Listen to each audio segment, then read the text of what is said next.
Hello friends, welcome to KVS special channel. जैसा कि आप सब जानते हो, मैंने अपने चैनल पर एक न्यू सीरीज़ स्टार्ट की हुई है केवीएस पीआरटी ईवीएस से रिलेटेड, जिसमें मैं आपको ईवीएस के सभी टॉपिक्स कवर कराती हूँ according to the new syllabus जो आपको 2018 में अपडेट हुआ है।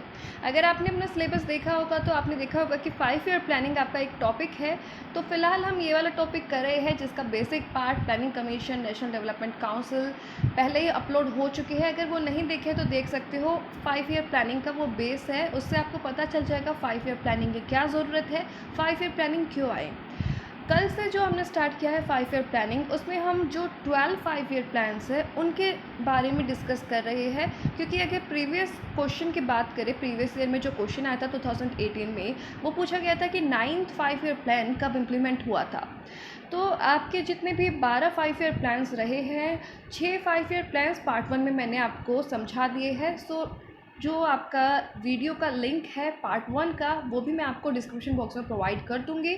और जो प्रीवियस जो बेसिक वीडियोस है इस पार्ट की, उनका भी लिंक मैं डिस्क्रिप्शन बॉक्स में दे दूंगी।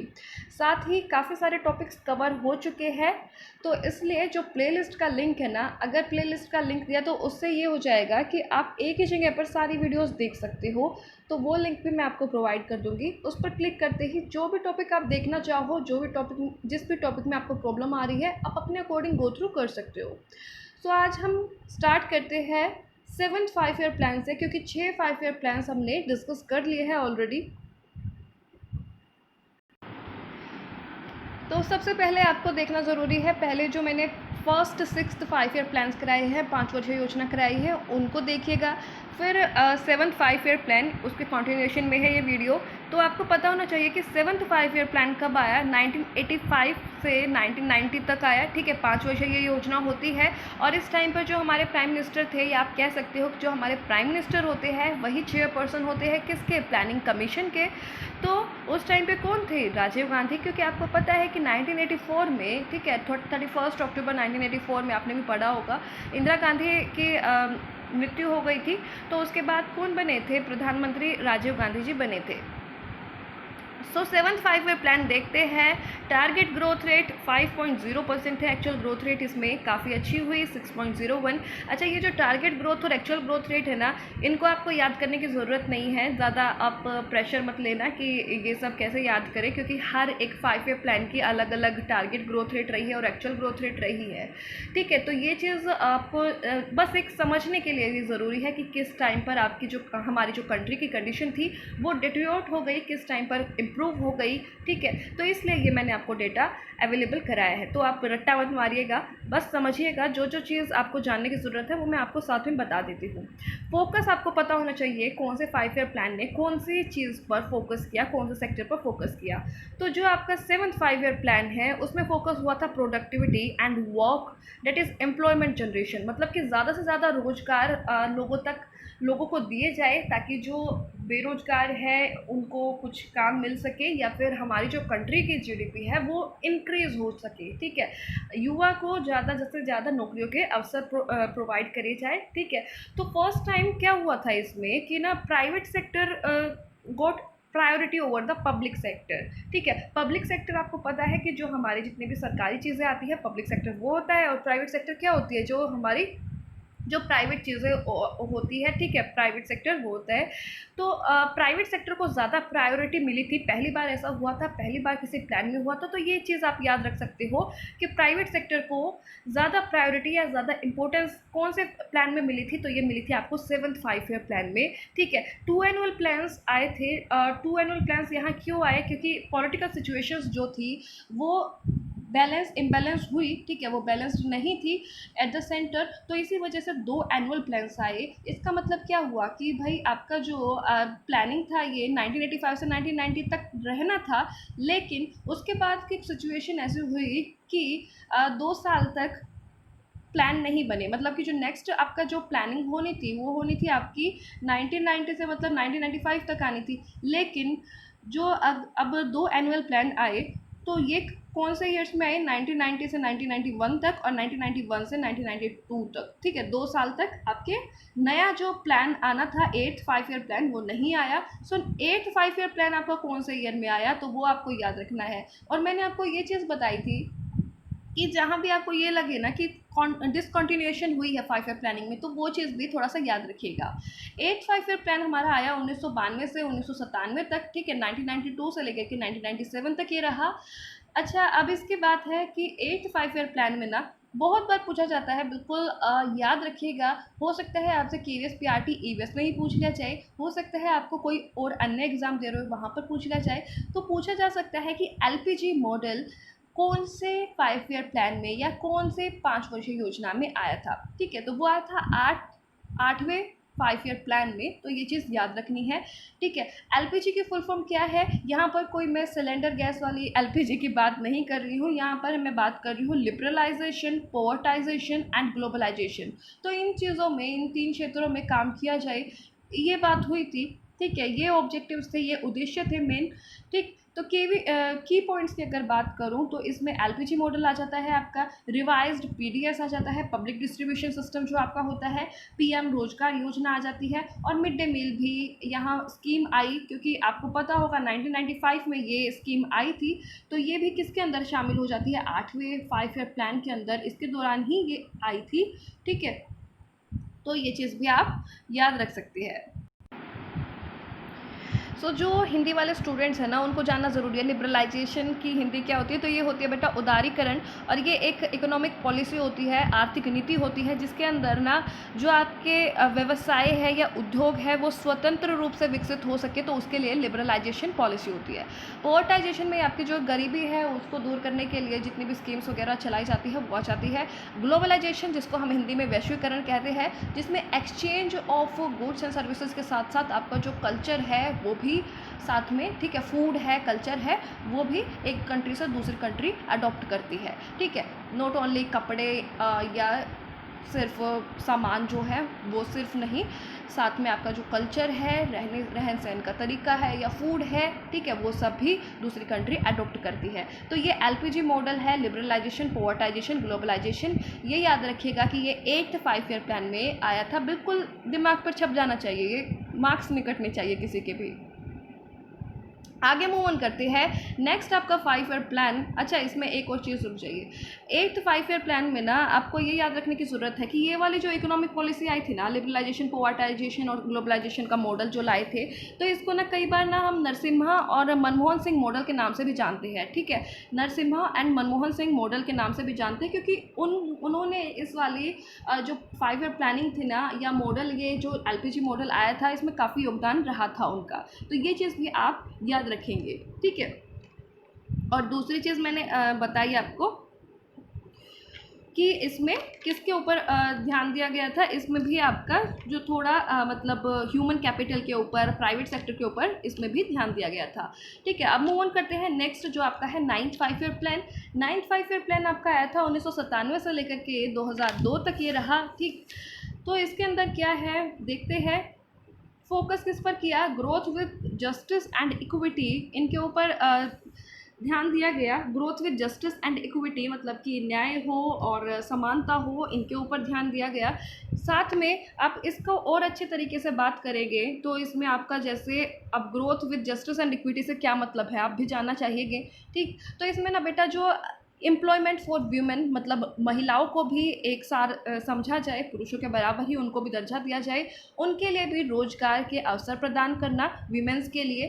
SC ST जो है या शेड्यूल कास्ट है, तो उनके लिए भी, उनको भी साथ में लाना, उनके साथ कोई भी दुर्व्यवहार ना हो, कोई भी पक्षपात ना हो, वो चीज़ देखी जाए, उनको भी समान रूप से नौकरी के अवसर दिए जाए, ठीक है। उनके लिए भी उनका जो हक है उनको वो दिलाया जाए, ये सब चीज़ें आ गई। फिर आपका जो पंचायती राज इंस्टीट्यूशन आ जाती है, प्राइमरी एजुकेशन आ जाती है, पब्लिक डिस्ट्रीब्यूशन सिस्टम आ जाती है, न्यूट्रिशन सिक्योरिटी आ जाती है। तो ये सब चीज़ें, इन सब चीज़ों में आपका जो growth with justice and equity है ना, इसका मतलब ये सब है कि ये सब काम किए गए, तो सबको समान दर्जा दिया गया, सबके साथ न्याय की भावना इसमें सोचा गया, मतलब कि फोकस ये थे, ठीक है। तो ये जो चीज़ें मैंने बताई वो चीज़ याद रखिएगा। स्ट्रेस किस चीज़ पर हुई, 4 डायमेंशंस के ऊपर इसमें ज़्यादा एम्फोसिस किया गया इस वाले प्लान में।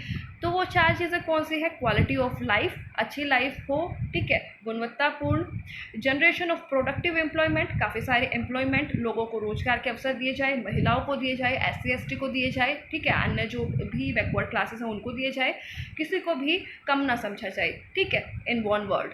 रीजनल बैलेंस हो, ठीक है, ये ना हो कि भाई कोई एक रीजन तो काफ़ी अच्छा मतलब बहुत ग्रोथ कर रहा है, दूसरा क्या है कि बहुत ज़्यादा डाउन है। तो ये कहने का मतलब ये है कि जो प्लानिंग कमीशन है या फिर जो आपकी 5 ईयर प्लानिंग होती है वो किसी एक पर्टिकुलर स्टेट या पर्टिकुलर गांव या पर्टिकुलर टाउन के लिए तो नहीं होती, पूरा आपके कंट्री के लिए होती है ना।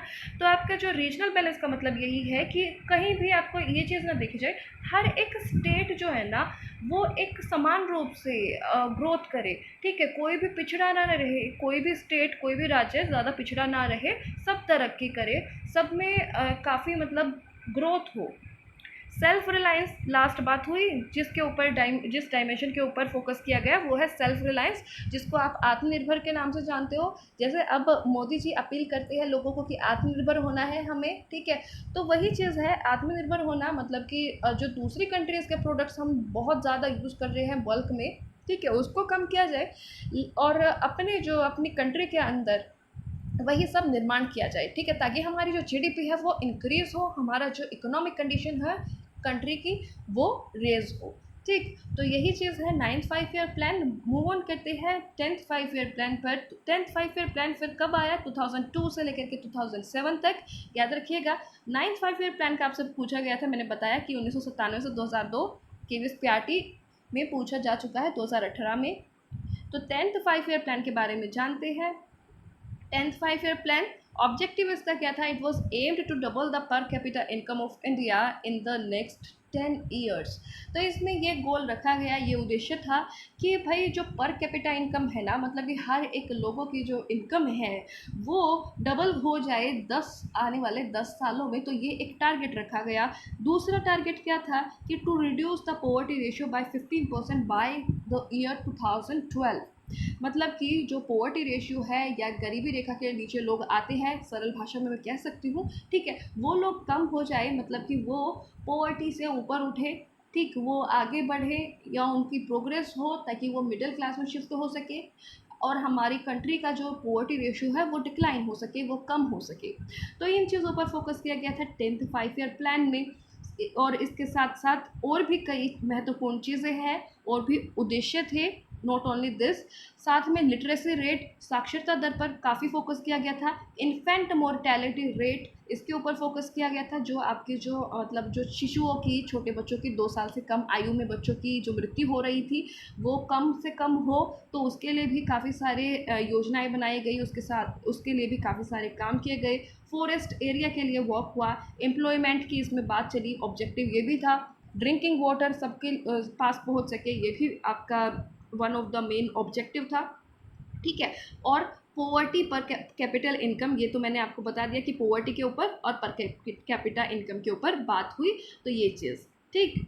तो ये चीज़ें आपको थोड़ा सा याद रखना है। इनके बीच में भी कुछ बहुत सारे, हर एक प्लान के बीच में योजनाएं आती है। भारतीय निर्माण योजना इसके बीच में आई, नेशनल हॉर्टिकल्चर मिशन आया, तो ये सब चीज़ें आई। तो मेन चीज़ें आपको ऑब्जेक्टिव्स की है वो चीज़ याद रखिएगा, ठीक है। 11th 5 ईयर प्लान की बात करते हैं, 2007 से 2012 तक ही आया। इसके अंदर कौन कौन से उद्देश्य है, क्या की पॉइंट्स है वो देख लेते हैं, ठीक है। 11th 5 ईयर प्लान्स आप लोग देख सकते हो। ऑब्जेक्टिव्स है telecommunication, electricity, anaemia, clean water. Anaemia, अब एनीमिया ये नहीं है कि लोगों को एनीमिया करना है। एनीमिया का मतलब है कि जो महिलाओं के अंदर खून की कमी हो जाती है, हीमोग्लोबिन कम हो जाता है, तो उनको दवाइयाँ दी जाए, उनको फैसिलिटीज़ प्रोवाइड की जाए, ठीक है। तो अगर आपने देखा होगा कि गवर्नमेंट स्कूल्स में, ठीक है, एनीमिया की गोली दी जाती है लड़कियों को, तो वो सब चीज़ें इसमें प्रोग्राम्स आ जाते हैं, हेल्थ केयर प्रोग्राम्स जितने भी हैं।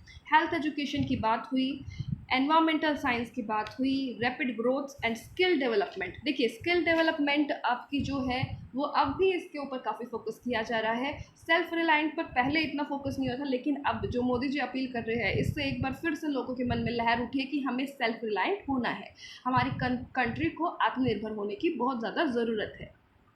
तो यही है, ठीक है। फोकस की अगर बात करें तो फोकस भाई faster and more inclusive growth पर फोकस था।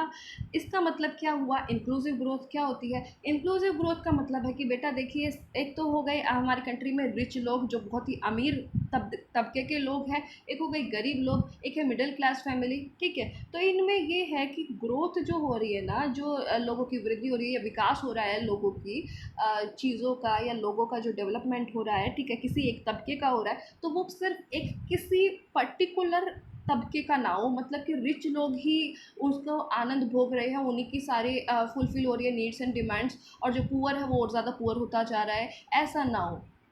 मतलब यही है, इंक्लूसिव ग्रोथ का मतलब है कि सबका विकास हो, चाहे वो फिर गरीब आदमी है, चाहे फिर वो अमीर आदमी है, चाहे फिर वो आपका मिडिल क्लास फैमिली है, सबको बेनिफिट्स मिले। कोई भी स्कीम आ रही है, कुछ भी आ रहा है, उनका भी जो इकोनॉमिक कंडीशन है या फिर जो भी नीड्स एंड डिज़ायर्स है वो फुलफिल हो। तो यही था focus, faster and more inclusive growth. I hope आपको 11th 5 ईयर प्लान क्लियर हो गया होगा। मूव ऑन करते हैं नेक्स्ट, जो कि लास्ट हमारा 5 ईयर प्लानिंग थी, 12th 5 ईयर प्लान 2012 से लेकर के 2017 तक ये रहा, ठीक। इसका पीरियड था 2017, ठीक है, इसका पीरियड था 2017, लेकिन मैंने आपको बताया था कि प्लानिंग कमीशन को एबॉलिश कर दिया गया था। कब? जैसे ही मोदी जी आए, गवर्नमेंट फॉर्म हुई, 15 अगस्त को स्पीच दे दी थी, 17 अगस्त, याद रखिएगा, 17 अगस्त 2014 को भंग कर दिया गया था प्लानिंग कमीशन को या फिर योजना आयोग को, और उसकी जगह क्या आ गया था 2015 से, क्या आ गया था, नीति आयोग आ गया था। तो ये पीरियड तो ये लिखा जाएगा आपका 2012 से 2017 तक ये बनाया गया था, लेकिन ये बीच में ही इसको एबोलिश कर दिया गया था। ये चीज़ आपको याद रखनी है, ठीक है। 17 अगस्त 2014, डेट याद रखिएगा, ईयर याद रखिएगा। 12th 5 ईयर प्लान ऑब्जेक्टिव्स क्या क्या थे? सैनिटेशन की बात हुई, स्किल डेवलपमेंट की बात हुई, health, education, agriculture and infrastructure. तो ये कुछ बात हुई थी लास्ट 5 ईयर प्लान में, ठीक, याद रखिएगा। तो मैंने आपको बता दिया है, प्लानिंग कमीशन 2014 में एबोलिश हुआ है, उसके बाद 2015 से क्या आ गया, नीति आयोग। तो थोड़ा सा ना हल्का सा नीति आयोग पर भी टच करना चाहूँगी, बाय चांस फुल फॉर्म वगैरह पूछ ली जाए तो इसलिए। नीति आयोग फुल फॉर्म क्या है? National institution for transforming India, पूछा जा चुका है, बहुत जगह पर क्वेश्चन आया, कॉमन क्वेश्चन है, सबको पता होगी फुल फॉर्म, अगर नहीं पता है तो अब याद कर सकते हो, ठीक है। NITI Aayog is a policy think tank of government of India established in 2015। एक थिंक टैंक है, जहाँ मतलब थिंक टैंक क्या है, जैसे प्लानिंग कमीशन एक योजना आयोग था, इसी तरीके से नीति आयोग ने इसको रिप्लेस किया। सोचने का काम किसका? सारे प्लानिंग्स, नीतियाँ जो भी बनानी है, किसका काम है? नीति आयोग का। रिप्लेस किया था इसने प्लानिंग कमीशन को। ये फॉलो करता है बॉटम टू टॉप अप्रोच, और जो आपका प्लानिंग कमीशन था वो क्या फॉलो करता था? Top to bottom approach. तो ये bottom to top approach follow करता है। फॉर एग्जांपल, इसमें क्या होता है कि पहले ना ये होता था कि प्लानिंग कमीशन ना हर एक स्टेट को कुछ पैसे देते थे, बजट देते थे कि आपको ना फिक्स्ड कर देते थे कि इस सेक्टर के लिए, एजुकेशन के लिए आपको इतना बजट दिया जा रहा है, हेल्थ के लिए आपको इतना बजट दिया जा रहा है, और अन्य चीज़ों के लिए इतना दिया जा रहा है। अब जैसे केरला है, केरला में क्या है, एजुकेशन रेट या फिर लिटरेसी रेट काफ़ी हाई है, आप सबको पता है, ठीक है। बहुत ज़्यादा साक्षरता दर है, नंबर 1 पर आता है केरला साक्षरता दर के मामले में। तो वहाँ भी अगर फिक्स किया जा रहा है कि भाई इतना आपको एजुकेशन पर खर्च करना है, जब वहाँ पर लिटरेसी रेट इतना हाई है, एजुकेशन वहाँ की काफ़ी अच्छी है, तो क्यों ना उसकी जगह दूसरी चीज़ पर वो बजट यूज़ किया जाए। लेकिन पहले ऐसा नहीं होता था।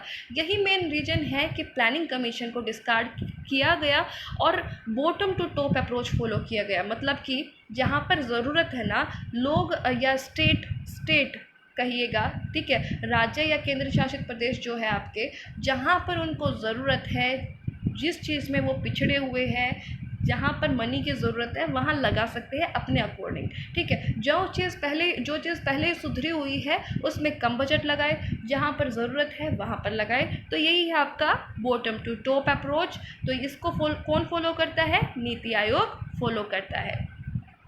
इनिशिएटिव्स में इसकी 3 चीज़ें आ जाती है। एक्शन प्लान, जो कि 3 ईयर्स के लिए, ठीक है, 3 साल के लिए, कि भाई एक्शन हम क्या क्या लेंगे, क्या हमारे प्लान्स हैं। दूसरा टाइप का प्लान है स्ट्रेटजी प्लान, जो कि 7 वर्ष के लिए होता है, 7 ईयर्स के लिए होता है।